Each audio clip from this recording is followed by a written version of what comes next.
नमस्कार. मी अरविंद आठले. सध्याच्या भाषण पुष्प मालिकेतलं 57वं पुष्प आज मी आपल्यासमोर प्रस्तुत करतो आहे. आज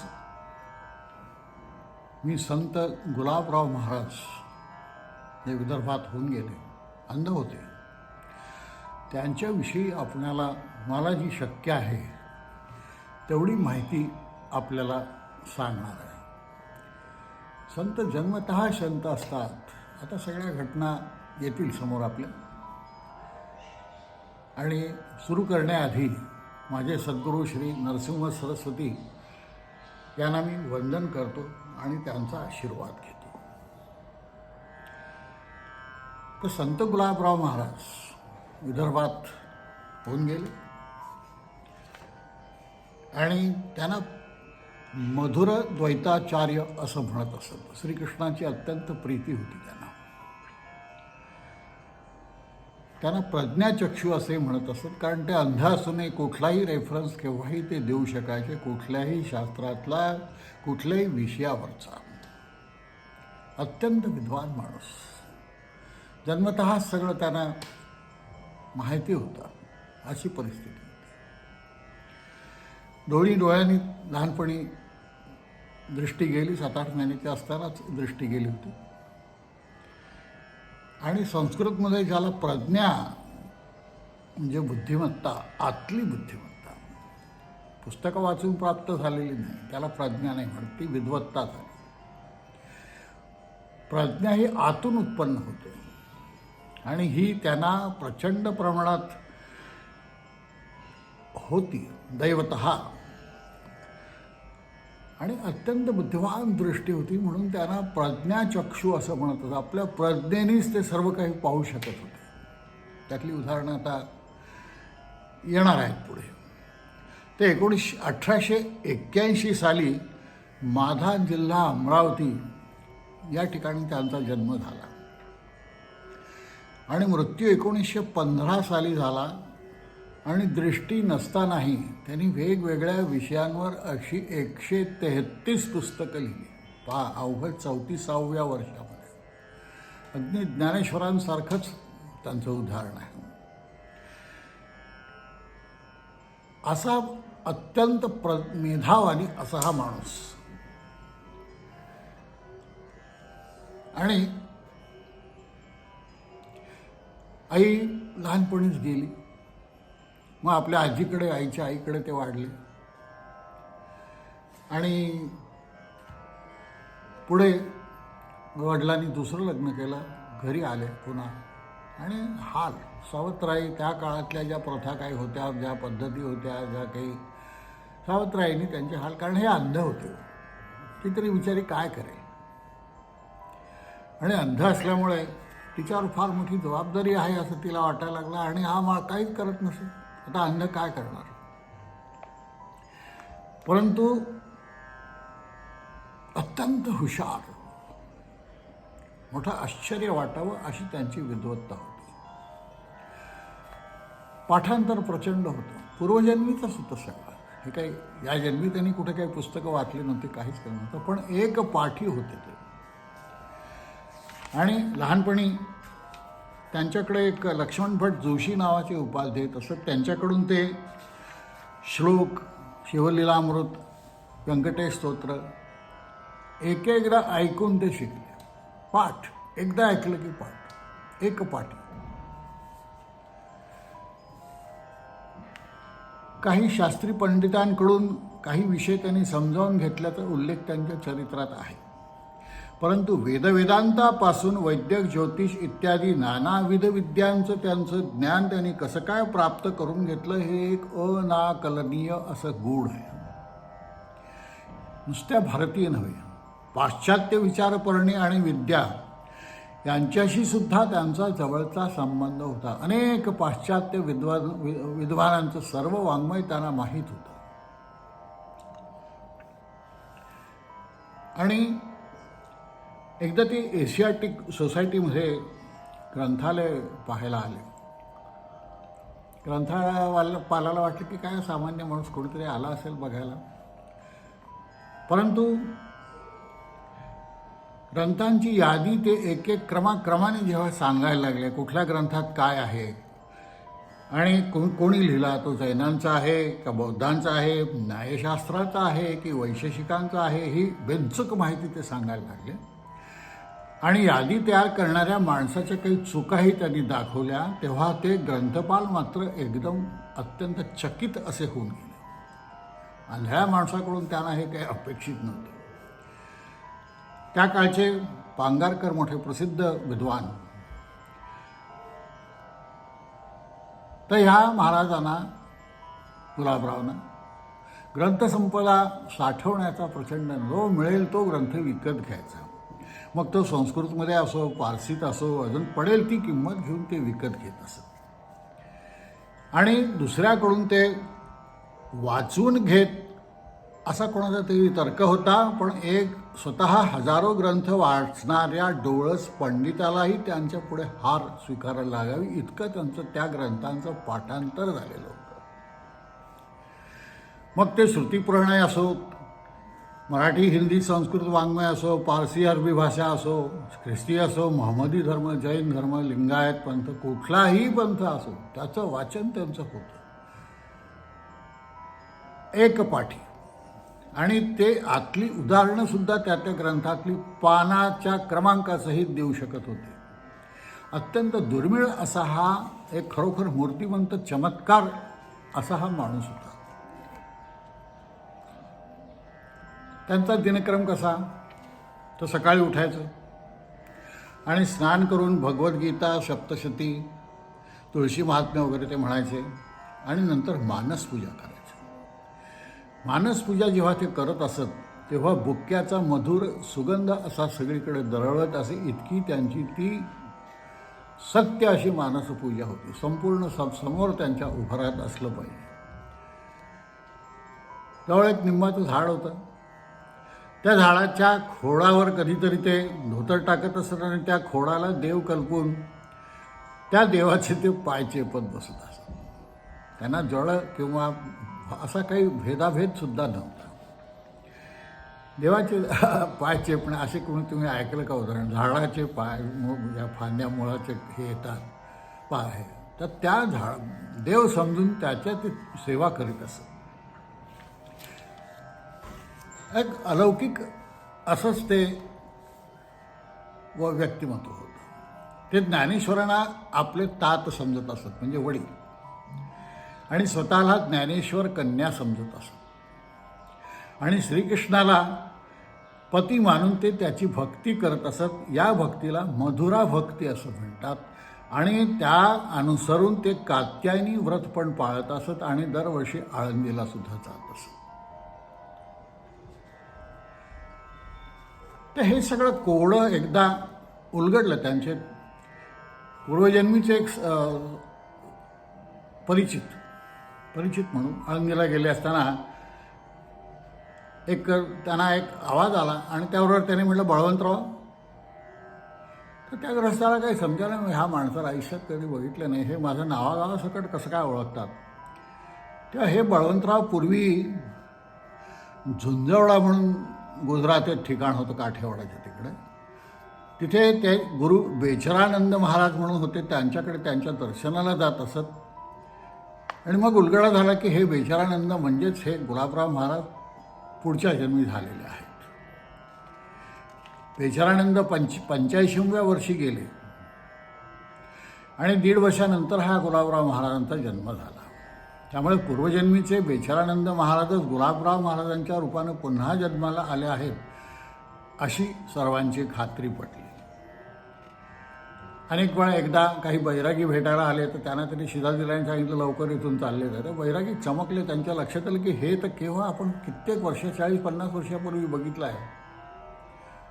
आणि मग त्यांच्या लक्षात की हे नुसते साधे कोणी नाही, आपल्या गुरूंचे गुरु आहेत.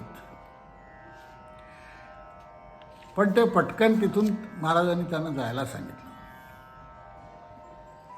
कारण त्यांना तशी ओळख स्वतःहून करून द्यायची नव्हती. नागपुरामध्ये असताना एकदा निरूपण प्रसंगी करता करता एक श्रुती त्यांनी उच्चारून दाखवली आणि सांगितलं की नारद पंचयात्रे या पोथीमध्ये ही ओवी आहे. आता त्याच्या 2 प्रती आहेत. एक आहे भोसले सरकारांच्या वाड्यात आणि दुसरी मथुरेच्या एका चौब्याजवळ आहे असं त्यांनी सांगितलं. आता नागपुरात असल्यामुळे भोसले सरकारांच्या वाड्यात जाणं प्राप्त आलं की खरोखरच आहे का नाही याचं प्रमाण, कारण प्रत्येक महापुरुषाला त्याची परीक्षा द्यावी लागते आणि त्या परीक्षेत नापास झालं तर त्यांचं महात्म्य सगळं संपुष्टात येतं. लोक अतिशय पारखी असतात. लोक तुम्हाला साधेसुधे जे लोक वाटतात तेही अत्यंत पारखी असतात. तर ग्रंथ निश्चित कुठं ठेवलेला आहे तेही त्यांनी सांगितलं की ही पोथी अमक्या अमक्या अलमारीच्या अमक्या अमक्या खणात आहे, अमक्या रंगाचं तिला वेष्टन आहे आणि त्या खालच्या वरच्या बाजूला इतर ग्रंथ आहेत. तेव्हा ते सगळे काढून तुम्ही ती पोथी घेऊन या. आणि मग ती पोथी कारकून गेला आणि घेऊन आला आणि या पोथीच्या अमक्या पानावर ही श्रुती आहे असं त्याने सांगितलं आणि बरोबर तसं आढळून आलं. इतकी तीक्ष्ण अशी बुद्धी त्यांची होती. ओवी रचना फटाफट करत असत. इतके 133 ग्रंथ ज्या माणसांनी 34व्या वर्षापर्यंत लिहिले, काय त्याची प्रज्ञा किती असेल. पटापट अशा ओव्या करायचे ते की ह्या ओव्या ज्ञानेश्वर, तुकाराम, एकनाथ यांच्या ओव्यांच्या तोडीच्या ओव्या त्या होत्या. अंतःकरण अत्यंत कोमल होतं. एकदा आळंदीला पांगारकर ज्ञानेश्वरांच्या पादुकांना स्नान घालत होते आणि स्नान घालत असताना त्यांच्या हातातले जे सल्ले होते ते पादुकांना किंचित घासले गेले.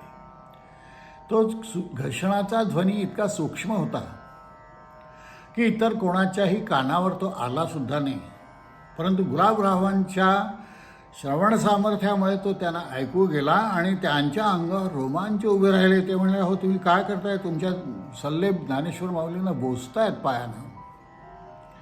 तेव्हा स्नानविधी होस्तोपर्यंत ते काढून ठेवा. आपल्या उपास्य दैवताविषयी असलेलं हे निरतिशय असं हळुवार प्रेम हे महाराजांच्या अलौकिक भक्तीचं असं गमक होतं. देवावर प्रेम कसं करावं याचा गुलाबराव महाराजांनी नकळत घालून दिलेला तो आदर्श असा पाठ होता. 12व्या वर्षी त्यांचं लग्न करून दिलं होतं आणि पत्नी 1905 साली गेली. त्याचवेळी त्यांनी सांगितलं की मी आता इथून पुढे 10 वर्ष राहीन. आता हे त्यांचं भविष्य खोटं होणं शक्यच नव्हतं. आणि